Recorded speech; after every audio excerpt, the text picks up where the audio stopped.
Shalom saudara-saudara yang dikasihi Tuhan Yesus Kristus. Selamat malam, salam sejahtera buat saudara semua dimanapun saudara berada. Damai dan sukacita oleh Roh Kudus melimpah senantiasa dalam hati dan kehidupan saudara semua.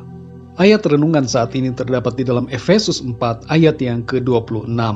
Tertulis demikian, apabila kamu menjadi marah, janganlah kamu berbuat dosa. Janganlah matahari terbenam sebelum padam amarahmu.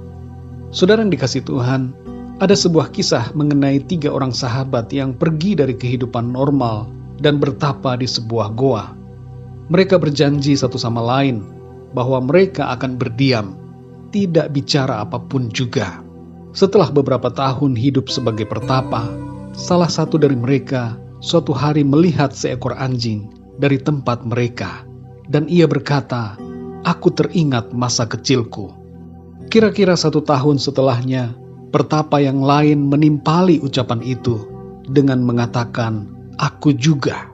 Dan 1 tahun setelahnya, pertapa yang belum pernah bicara selama mereka bertapa berkata, "Kalau kalian berdua tidak bisa diam, aku akan pergi."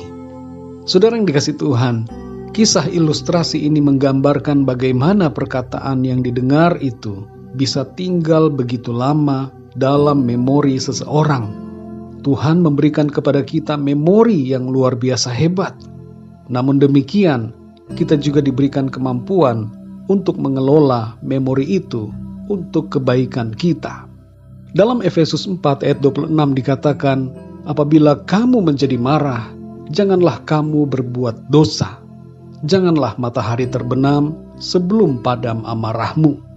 Maksud dari ayat ini adalah, jangan simpan kemarahan hari ini untuk besok, tapi selesaikanlah dan padamkanlah amarah kita pada hari ini juga. Amarah manusia tidak mengerjakan kebenaran di mata Tuhan. Oleh karenanya, jangan biarkan amarah itu menguasai hati dan membuat kita berdosa. Malam ini saudara, sebelum tidur, bereskanlah hati kita. Mungkin ada hal-hal di hari ini yang membuat saudara marah. Mungkin ada perkataan-perkataan seseorang pada hari ini yang membuat saudara kesal dan marah. Atau mungkin perkataan-perkataan dari beberapa tahun lalu yang berasal dari seseorang yang masih membuat hati saudara terbelenggu dengan amarah dan kebencian sampai hari ini. Saat ini juga saudara, berikanlah pengampunan.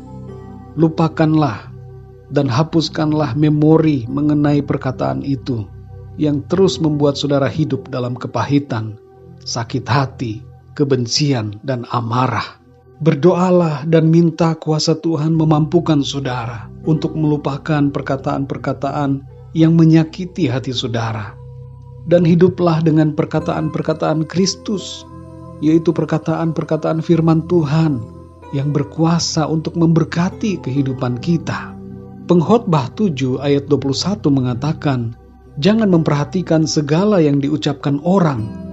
Artinya apa saudara? Artinya adalah tidak semua perkataan perlu kita perhatikan. Jangan sampai kita menjadi marah karena perkataan seseorang tentang kita. Saudara yang dikasihi Tuhan, dalam meresponi perkataan, ingatlah yang baik.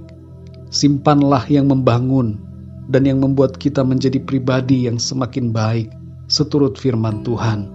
Dan lupakanlah perkataan-perkataan yang melukai, perkataan yang tidak benar dan yang mengganggu hati kita. Malam hari ini saudara, tidurlah dengan damai di dalam hati kita. Ampunilah orang-orang yang telah mengatakan sesuatu yang tidak berkenan di hati saudara. Mungkin orang itu adalah suami atau istri, atau anak-anak, atau orang tua, atau teman, atau siapapun juga. Ampunilah mereka. Jangan hidup dengan menyimpan amarah karena perkataan seseorang yang membuat kita tidak dapat bertumbuh dan berbahagia.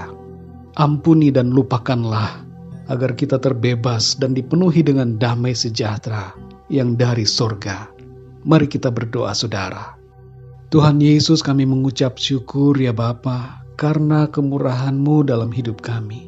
Sampai saat ini, kami terus dibaharui dari hari ke hari menjadi pribadi yang semakin berkenan di hadapan-Mu. Lewat kebenaran firman-Mu ya Tuhan, Engkau mengajar kami untuk memberikan pengampunan, untuk tidak menyimpan amarah dalam hati kami. Terlebih khusus yang berhubungan dengan perkataan-perkataan orang yang diucapkan terhadap kami.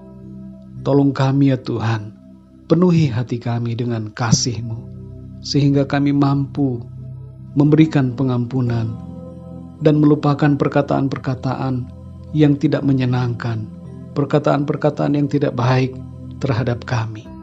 Tolong kami ya Tuhan, supaya kami dipimpin oleh hikmat-Mu, sehingga kami tidak terpengaruh dengan perkataan orang terhadap kami. Tapi kami hidup dengan perkataan Kristus, yaitu perkataan-perkataan firman-Mu yang berkuasa atas kehidupan kami. Terima kasih ya Tuhan, kami bersyukur. Berkatilah kami sepanjang istirahat kami di malam hari ini. Naungi kami dengan kasih dan kuasa-Mu Tuhan, dan bangunkan kami kembali dengan kekuatan yang baru, tubuh yang sehat diberkati Tuhan, dan roh yang senantiasa dibaharui dengan kekuatan firman-Mu. Terima kasih ya Tuhan. Dalam nama Tuhan Yesus Kristus, kami berdoa dan mengucap syukur. Haleluya. Amin. Puji Tuhan, saudara yang dikasihi Tuhan, saya percaya firman Tuhan menjadi berkat dan kekuatan buat saudara semua. Dan Roh Kudus akan menolong saudara untuk lebih lagi memahami kebenaran firman Tuhan. Tuhan Yesus memberkati saudara semua. Selamat malam dan sampai jumpa dalam renungan yang berikutnya. Haleluya.